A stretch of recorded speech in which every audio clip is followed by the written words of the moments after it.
Assalamualaikum warahmatullahi wabarakatuh. Haturan mitra alhamdulillah tepang dangu deui sareng Mang Barna. Urang ngadongeng deui wae mitra. Neraskeun hancagara panukatuna carios kalayan judul Pasukan Siluman Haji Prawatasari.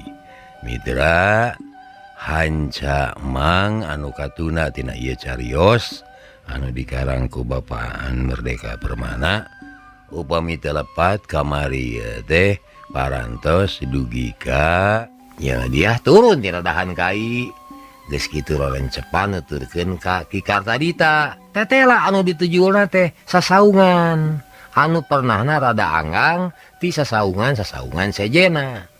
Ki Kartadita jeung urang Mataram teh arasup ka jero. Tah upami telepat mah parantos dugi kadinya nya mitra. Kumaha terasna mangga urang sami-sami lajengkeun deui wae. Sok kaparayun sadayana.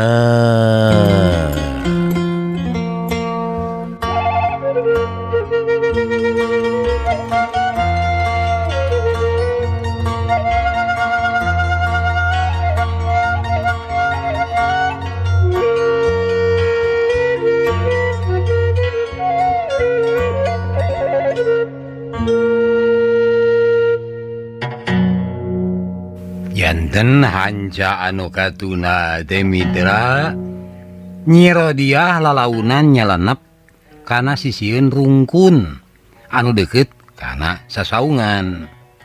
Untung pisan nyumput di dinya teh sabab manehna jadi bisa ngabandungan paguneman di jero sasaungan. Mitra kaum dangu obrolan teh eusina matak nimulkeun amarah ka Nyi Rodiah. Kieu cenah. Hei Tuan Willem, kami geus ngalaporkeun ngeunaan ayeuna rombongan Haji Prawatasari di Kampung Arya. Ceuk Tuan, mun kami jadi mata-mata bakal diupah. Da ayeuna kumaha teu perkara upah teh? Kumaha Tuan? Kadenge sora Ki Kartadita. Upah mudah ya, tapi nanti ya kalau si Prawatasari sudah mati, pasti ngasih upah sama ye. Cek sora urang Belanda balelor, anu pasti ngaranna teh Tuan William teh. Ya, tapi kudu puguh atuh upahna Haji Prawatasari teh karoman badag. Sasaha oge hese newakna, kami kolu ngorbankeun ajen-ajen kami. Usaha bayang narima upah anu badag. Ulah salah Tuan. Haji Prawatasari teh tadi nama atasan kami. Kami teh ajri pisan ka manehna. Ngan ku sabab kadieunkeun gerakan manehna teu nguntungkeun kami, nya kami mending pindah bae bilu ka Tuan. Ceuk Ki Kartadita matak sabala kadengena ku Nyi Rodiah mah. Malah cek gerentes hate Nyi Rodiah. Teu sangka jalma nu kungsi jadi guru aing teh bet jadi jalma hina model kieu. Kitu cek garentesna Nyi Rodiah meni peurih nandanganana. Oh ya, bagus. Kowe orang punya jasa sama ik, pasti dapat upah besar ya. Kowe orang pasti dikasih emas atau intan atau apa saja yang kowe orang suka, mengerti? Cek Tuan William. Tuan, kami mah teu butuh emas, teu butuh inten. Kami teh hayang jadi dalem atawa tumengung. Mun teu jadi dalem di Pamoyanan Cianjur, kami hayang jadi tumengung di Bandung. Kumaha Tuan? Nah kami pantas diberi upah pangkat dalem. Cek Ki Kartadita deui. Ya. Bisa kowe orang pasti jadi regen di Cianjur ya. Cek Tuan William manira rangu jangjina teh. ngadenge janji Tuan William. Ki Kartadita seuri meningahaha bakating ku bunga. Ari geus eueuh ngobrol mah Ki Kartadita teh kaluar deui dibarengan ku prajurit di beno Citak teh. Ditukangeun dikukundit deui ku Nyi Rodia. Hate Nyi Rodia ukur bisa ngageremet sanggeusnya hoyen Ki Kartadita teh gabung deui jeung pasukan kumpeni. Basa mireungeuh Ki Kartadita milu pesta curak-curak. Angen Nyi Rodia mah mani karasa peurih. Cek gerentesna naha atuh aing teh mani salah lengkah ninggalkeun si Amang. Jeung hayo ngadon gabung ka ieu mangkeluk. Salah pisan aing teh Amang hampura Nyai. Beuki dieu teh beuki teh lawe geuning jalma anu hade-hate anu bersih ati mah ukur Amang. Cek gerentesna Nyi Rodia jadi inget ka sanaya. Beuki inget ka sanaya beuki amek ka Ki Kartadita. Tapi sakumaha amekna, sakumaha keuheulna, manehna teh henteu bisa kukumaha. Sabab Ki Kartadita teh aya di jero lingkungan pasukan anu sakitu loba jumlahna. Cek pikir Nyi Rodia panasaran cenah ku aing, rek ditungguan, rek diarah bongohna. Mun keur bongoh awas ya ulah samat kaniaya Kartadita.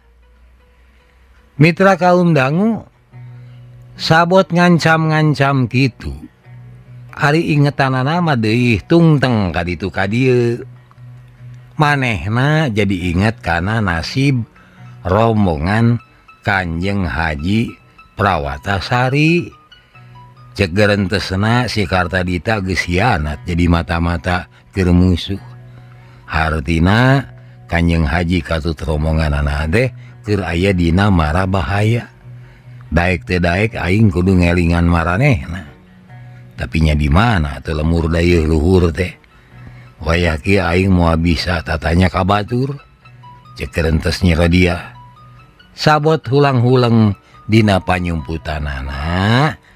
Nyi Rodia akhirna mireungeuh Ki Kartadita kaluar ti sasaungan. Reka mana cenah eta mangkeluk teh? Cek gerentesna Nyi Rodia bari terus nuturkeun ti kaanggangan. Henteu pira sabenerna mah.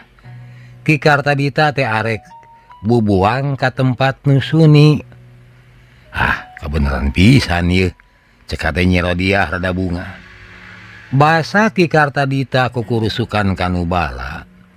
Nyi Rodia nuturkeun taksiran gerakan Nyi Rodia teh kadengeun ku Ki Kartadita. Sabab buktina manehna ngalieu ka tukang. Ya, teh. Cek Ki Kartadita tumanya satengah ngagorowok. Nyi Rodia mah teu daek ngajawab. Malah batan ngajawab manehna ngadeung luncat. Juringkangna Nyi Rodia kanyahoan ku Ki Kartadita. Tapi da ieu teh satengah dihaja ku Nyi Rodia mah. Sabab maksudna mah supaya Ki Kartadita nyusul. Kusabab Nyi Rodia teh lumpat ngajauhan pasukan kumpeni, manehna hayang adu hareupan jeung Ki Kartadita paduduaan. Saenggeus karasa ngajauhan tempat kumpeni, Nyi Rodia ngadadak eureun lumpatna. Malah ayeuna mangahaja nangtung ajeg bari nyang hareup ka tempat datangna Ki Kartadita.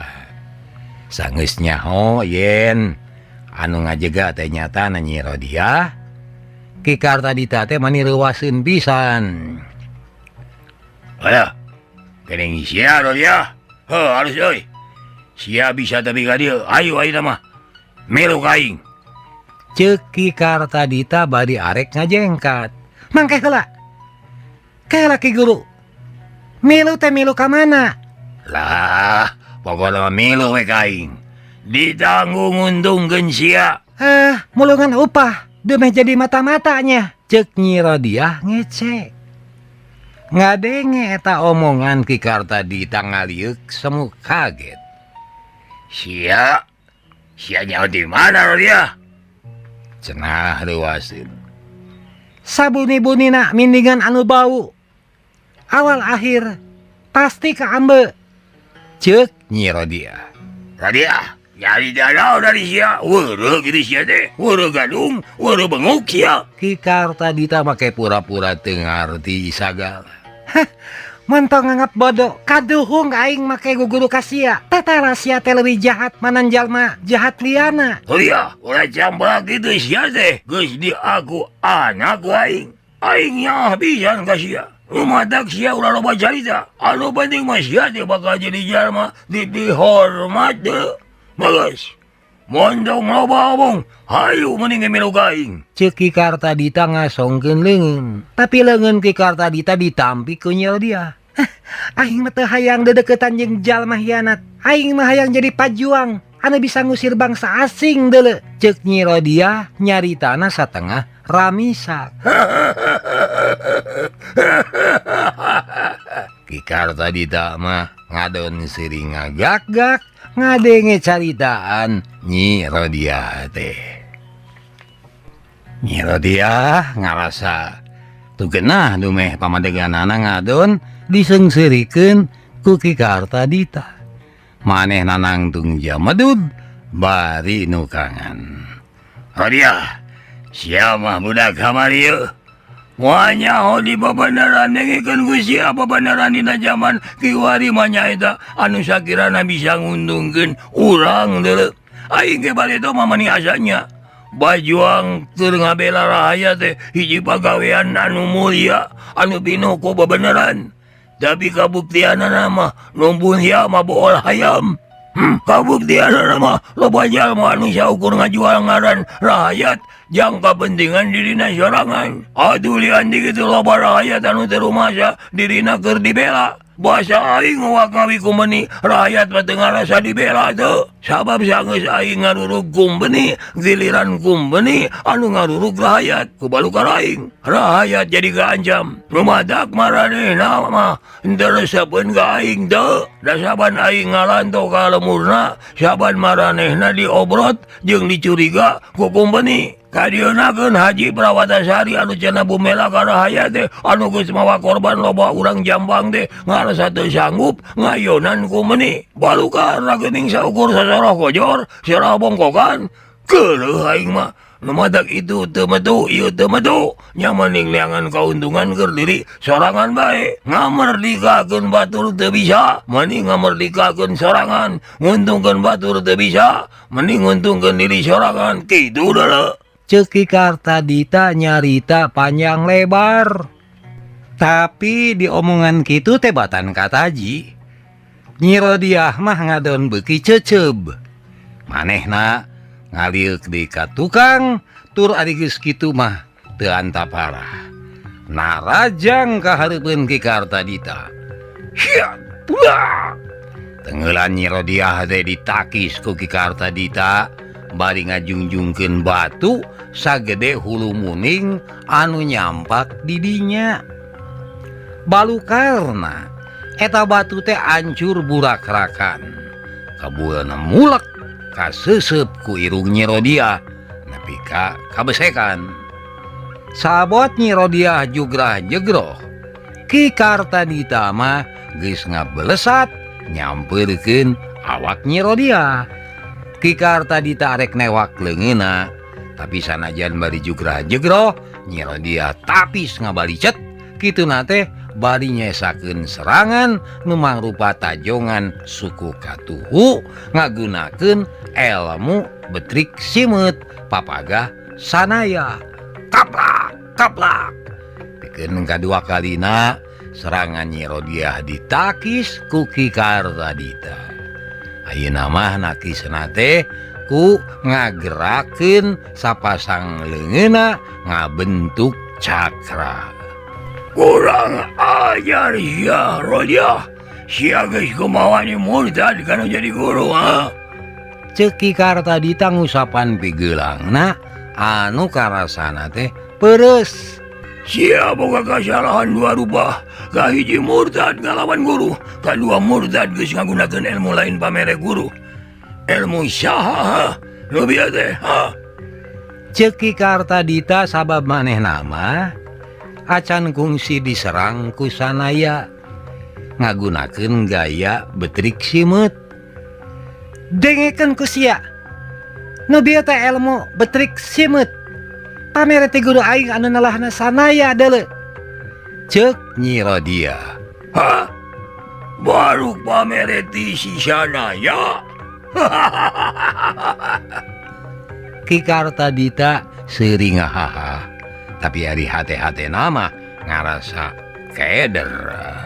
Malah cek gerentes hatena Ki Kartadita kakara si Rodia bae anu ngagunakeun eta ilmu pereusna lain lumayan. Atuh angot mun diulinkeun ku nu bogana untung euy. Di dieu eueuh si sanaya ieu. Cek pikir Ki Kartadita kareurewasan kumaha henteu deuk reuwas atuh. Geus 2 kali manehna adu hareupan ngalawan sanaya teh. 2 kalianana eleh sapada harita. Saban diserang ku sanaya, saban ngagunakeun jurus sejen. Ari jurus nu bieu mah dipakena teh bet ku Nyi Rodia. Beunghar pisan geuning si sanaya teh ilmuna. Ceuk pikir Ki Kartadita deui. Mireungeuh Ki Kartadita ukur seseurian bae. Bangun anu ngece. Amarah Nyi Rodia beuki ngagugudag. Atuh ari geus kitu mengan sarenteng bae manehna teh narajang deui Ki Kartadita. Ku keheul-keheulna ka Ki Kartadita. Nyi Rodia mah latwe poho kana papagah sanaya teh. Padahal bareto sanaya mah teu weleh pepeujeuh yen dina ngayonan musuh teh nafsu amarah ulah sok dibabawa. Sabab cenah mun bitotama bari mupujuhkeun amarah dina adu hareupan ngalawan musuh teh hate moal jongjon.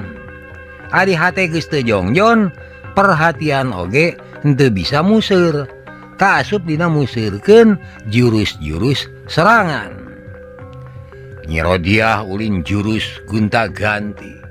Serebet ka ditu, serenteng ka dieu, loncat ka ditu, loncat ka dieu. Pikeun sajongjongan Ki Kartadita mah hookeun. Ku teu sangka cenah Nyi Rodia teh geus kawaris rupa-rupa jurus serangan ku sanaya. Bari salila babarengan jeung manehna mah eta jurus teh tara ditemongkeun. Da memang kitu. Sanggeus Nyi Rodia ceuceub ka sanaya tur geuwat gabung ka Ki Kartadita, jurus-jurus pamere sanaya teh geus tara digunakeun. Minangka gantina manehna latihan jurus-jurus pamere Ki Kartadita. Ayeuna sanggeus malik ngewa ka Ki Kartadita, Nyi Rodia miceun deui ilmu Ki Kartadita tur balik deui ngagunakeun jurus bogana sanaya. Ngan bubuhan salila babarengan jeung Ki Kartadita atawa salila ceuceub ka sanaya, jurus bogana sanaya teh tara dilatih. Atuh waktu ngadadak dipake nyerang Ki Kartadita teh kahebatanana kurang karasa.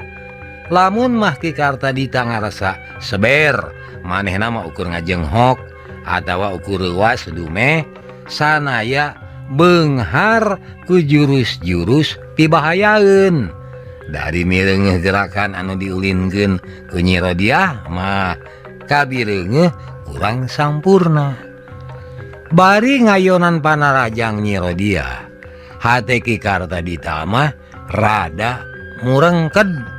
Cek pikir Ki Kartadita, lamun ieu gerakan teh diulinkeun ku si sanaya, aing geus tita tadi keneh kacecer. Cek pikir maneh namun kaya kieu mah sanaya teh jalma anu kacida bahayana keur manehna.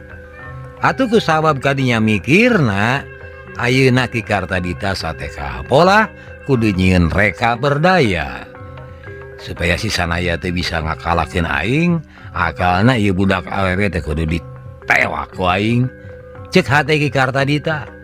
Atuh ari geus mikir kitu mah Ki Kartadita teh mimiti nyieun gerakan-gerakan atawa ngulinkeun jurus-jurus anu paling hebat. Ngan saeunggeus sababaraha rintakan narajang ku jurus anu bieu tetela geuning Nyi Rodiah teh masih keneh bisa babalicetan. Ningali Nyi Rodiah lingas bae, Ki Kartadita radahan euleun. Aduh aing mikanya manehna. Jadi bae sakabeh ilmu aing ditamplokeun ka manehna. Meureun mata ke budak awewe lingas bae teh alatan manehna mah geus apal kana gilekna serangan aing. Jado teh aing hiji 0 ye. Cek pikir Ki Kartadita. Aya masalah sejena deui anu ngalantaran ke Nyi Rodiah hese dilumpuhkeun teh. Jurus-jurus Ki Kartadita mah kabeh oge jurus anu tujuanana keur maehan jalma. Lamun manehna kudu bener-bener ngagunakeun jurusna. Hartina Nyi Rodiah kudu dipaehan. Padahal maehan Nyi Rodiah lain tujuanana. Malah mah Ki Kartadita teh mungin pisan maehan Nyi Rodiah teh sabab sieun yang hareupan balukarna nyaeta diancam-ancam ku sanaya. Anu dipikahayang ku manehna ayeuna mah nyaeta ngalumpuhkeun Nyi Rodiah we wungkul. Saupama geus kacerek ku manehna bakal dipake sandera atawa bakal dijieun tameng.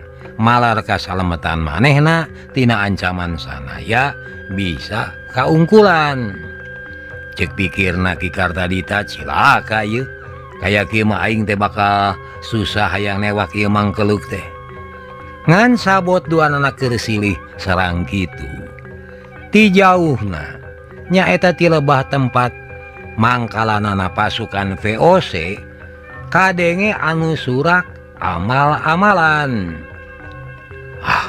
Moal mah urang kumpeni aya nu nyerang tapi diserang ku saha? Cek pikir Ki Kartadita. Ngadenge anu susurakan ti jauhna. Nyi Rodiah oge rada kaganggu konsentrasina. Atuh sabot kitu Ki Kartadita mah geus ngablesat narajang Nyi Rodiah. Nyerangna semu ngalicikan. Nyaeta ngahaja arek ngaramus pinareup Nyi Rodiah. Kusabab pinareupna rek dikerawes, Nyi Rodiah geuwat oja. Leungeun duanana dipake miningan pinareup. Gerakan Ki Kartadita teh ukur gerakan akon-akon. Da sebenarnya mah manehna arek nyerang babagian sejen. Nyi Rodiah ngacirit amek sabab serangan leungeun Ki Kartadita ayeuna pina. Kusakilat leungeunna bagrak arek ngarames rarangan manehna. Rek dicowol atuh. Nya saha awewe na anu teu amek, anu teu keheul saupama raranganana rek dirames. Sangkan teu kabeunangan Nyi Rodiah ngalabuhkeun awakna ka tukang. Cengkang jumpalik cileug. Tapi basa awakna geus ajeg nangtung. Dampal leungeun Ki Kartadita geus ngaheumat ngepuk punukna. Habek, habek. Tete nyawa Nyi Rodiah dadak sakala poek. Tur adi geus kitu mah manehna teu inget naon-naon deui. Inget-inget so teh sanggeus aya di hiji tempat.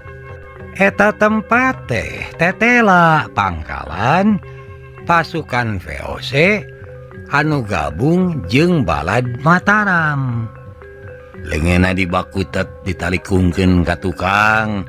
Atulian di eta sungutna oge dibekem ku lamak. Nepi ka teu bisa nyawara pisan. Nyi Rodiah rurat reret ka ditu ka dieu. Sora anu amal-amalan masih keneh kadenge.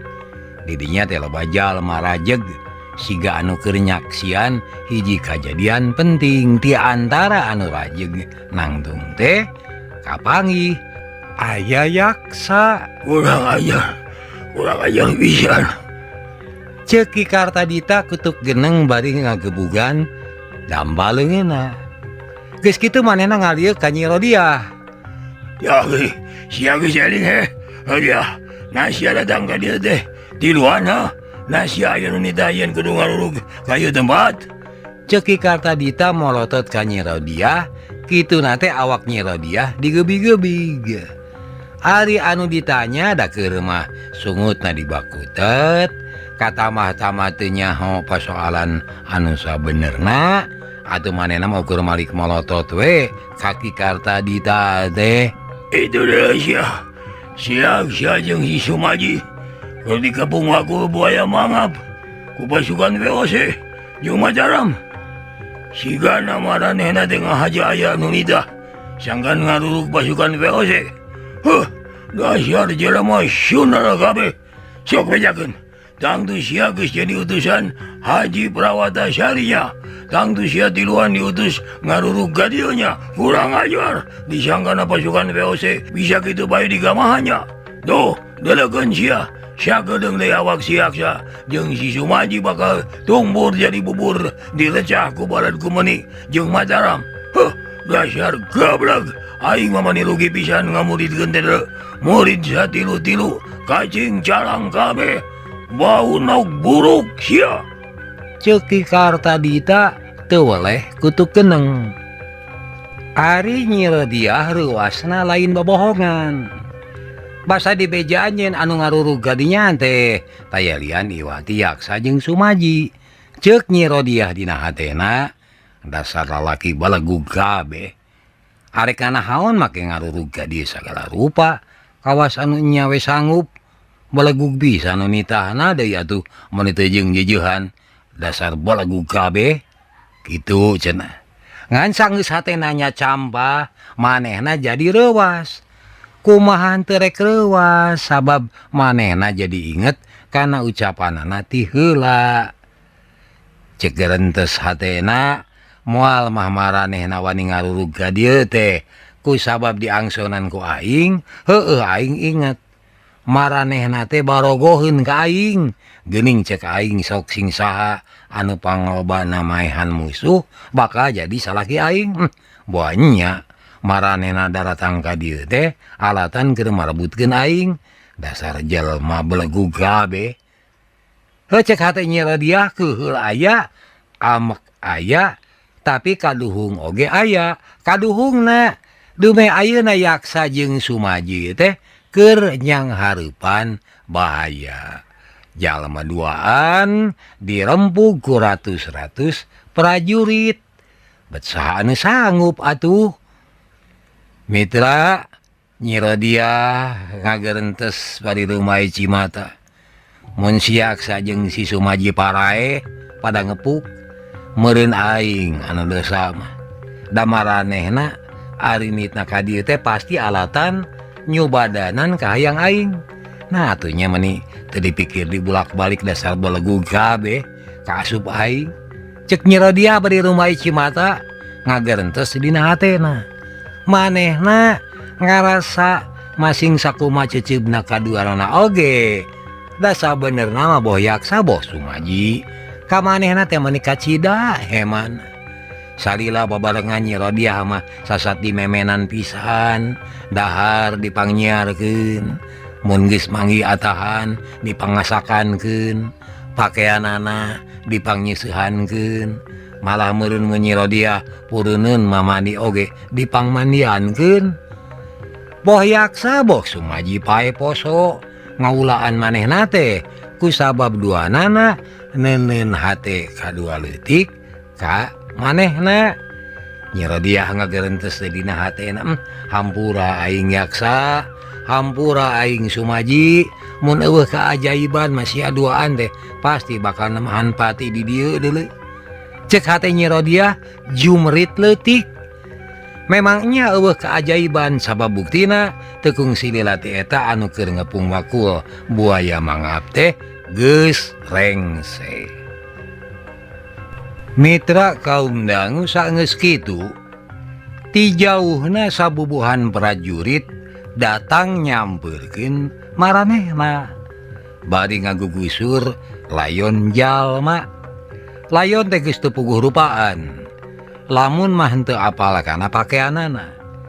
Nyi Rodiah mah moal bisa ngira-ngira yen anu ngajolor hareupeunana teh tayalian iwati layon Sumaji.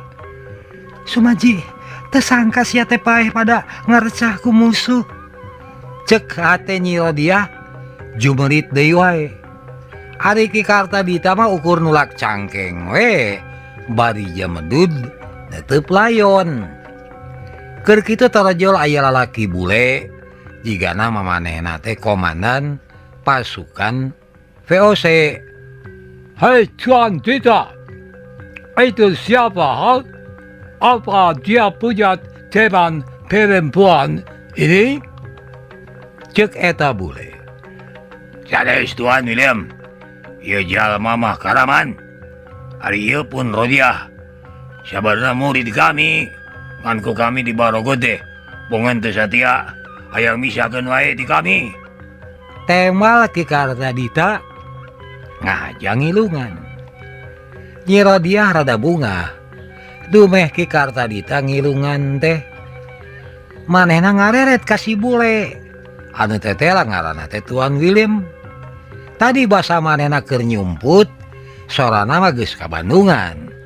Horeng ieu cenah jalmana mah. Kasep jeung ora keneh geuning, ngan awakna buluan, jeung kulitna bule pisan.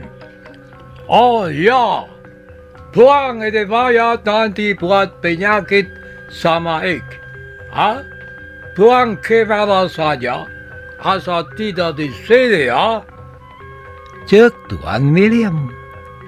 Layon Sumaji anu geus pasiksak teu puguh rupaan teh digalusur deui dibawa kana jauh. Nyi Rodiah mah teu tahan nyaksianana. Layon manusia mani disaruakeun jeung kana sato. Ngan sanajan ngarasa sedih, manehna nahan-nahan ulah nepikeun ka ceurik. Da bisi katohyan kungsi wawuh jeung Sumaji. Saenggeus nyingkahkeun layon Sumaji, pasukan teh utamana mah para luluguna baradami. Maranehna boga sangkaan yen dua jalma anu cenah saurang mah kabur, tapi awakna tatu badag, bisa jadi diutus ku Haji Prawatasari. Mun nya kitu tetela cenah Haji Prawatasari teh ingkar janji. Majarnya arek sarabengkokan teh kanyataanana mah tetep arek ngakalakeun kumpeni. Makanya ik sebutkan mari kita serang sekarang juga ya. Cek salah seorang perwira VOC anu milu ngariung. Mani teu hese sarerea arungeuknya tujuan. Munguh matak salempang keur hate Nyi Rodiah.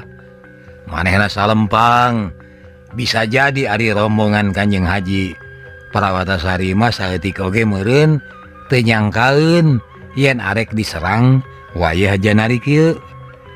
Cek geureuns hate Nyi Rodiah kumaha aing bisa leupas ti dieu.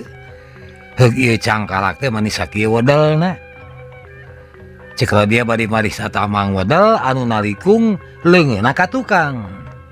Bangsa Belanda teh geuning manis sakitu disiplinna. Sangkilang tadi bada Isa mah katemong keur curak-curak ke Lumira, malah mamake aya anu mabok sagala, tapi adi dina prakna nadah parentah mah manis satuhu pisan ka atasanana teh. Buktina saenggeus dibere beja yen bada janari arek ngarurug kampung Arya, sarerea geus saged satugasna. Aya anu mariksaan sababaraha kuda tunggang, aya anu mariksaan bedil dorlok, aya bae anu memeres wawadahan keur bekel hari lapar. Nu eces sarerea digalawe dibarantuan ku prajurit Mataram anu jumlahna aya kana 50 urang mah. Samemeh ini tinggalkeun eta tempat, pasukan kumpeni teh ngayakeun upacara heula. Nyi Rodiah kakaranya horeng eta teh upacara ngurebkeun mayit. Teteh geuning ladang diuak awi ku Yaksa jeung Sumaji teh teu kurang ti 10-an kumpeni nemahan pati. Basa ngadonge tarompet disada hate Nyi Rodiah manina langsa. Teuing nalangsa dumeh ngadenge tarompet anu melas-melis. Teuing nalangsa dumeh inget kana pangorbanan Yaksa jeung Sumaji. 10 urang musuh jadi korban tina ratus-ratus urang. Memang teu sabaraha. Ngan sanajan kitu, Nyi Rodiah tetep muji kana wawanen Yaksa jeung Sumaji. Maranehna geus tega lara, tega pati pikeun nguwak ngawik musuh sanajan naon bae alesanana. Mitra kaum dangu bada subuh nya bae pasukan teh mimiti bagerak. Ki Kartadita oge milu kana eta barisan. Malah mah manehna teh dibere kuda hiji. Tapi ku sabab teu kaasup kana rombongan pasukan, Ki Kartadita mah tumpak kudana oge aya di barisan tukang. Ari Nyi Rodiah ngahaja sina nangkuban dina punuk kuda disanghareupan ku Ki Kartadita. Dina harti sejen Nyi Rodiah teh tetep aya dina pangawasan Ki Kartadita. Manehna memang ngahaja mung jauh ti Nyi Rodiah. Maksudna mah taya lian bisi kaparengkeun bantrok jeung sanaya. Awak Nyi Rodiah teh bisa dipake tameng. Tumpak kuda teh bisa gancang. Sabab lolobana mah pasukan teh ukur leumpang. Maranehna kudu bisa ngajaga tanaga. Ulah dina waktu Nabi Totama beak manten alatan leumpang jauh. Ti Majenang ka daya luhur teh pikeun ukuran zaman harita mah lumayan jauhna. Ti Majenang teh kudu muru ka kaler semungulon, kitu oge bari satengah kukurusukan kana leuweung jati. Lamun beak leuweung jati turun ka padataran handap anu mangrupa sampalan jeung tegalan si awat-awat. Atawa lamun teu kitu kudu ati-ati sabab basalang jeung sampalan atawa tegalan teh aya rawa anu jerona semet bujal. Basa panon poe geus mimiti temong. Pasukan anu jumlahna moal kurang ti 500 urang teh geus anyog ka sisi pahumaan. Di tebeh kulon rada adek ka leuweung jati, aya sampalan pernahna di tengah pahumaan. Eta sampalan teh jemet ku kakayon. Pasukan teh areureun heula. Geus kitu Tuan William nyolowok bari ngagupayan Ki Kartadita. Kotoplak Ki Kartadita ngabedal kuda sina rada nyampeurkeun ka Tuan William. Aya pidauh naon Tuan? Ceuk Ki Kartadita adab. Coba kasih tunjuk. Apa itu tempatnya Haji Prawata Syari? Ceuk Tuan William nunjuk ka palebah sampalan gereng teh. Laras itu pisan Tuan. Temal Ki Kartadita nunjuk ka tebeh sampalan. Kau yang pintar? Tidak. Sekarang mari kamu ikut ik. Kita hancurkan musuh. Ceuk Tuan William. Hish. Eta batelabat kana perjanjian Tuan. Upah ti Tuan ka kami mah ukur kerja di tuduh jalan jeung mata-mata. Henteu bari milu perang Tuan. Temal Ki Kartadita kudana sina ngaranna heula. Tuan William mah ukur mureleng ngan teu bisa nyarita naon-naon. Siga nama memang gitu perjanjian anak. Samatak Tuan William henteu mamaksa oge.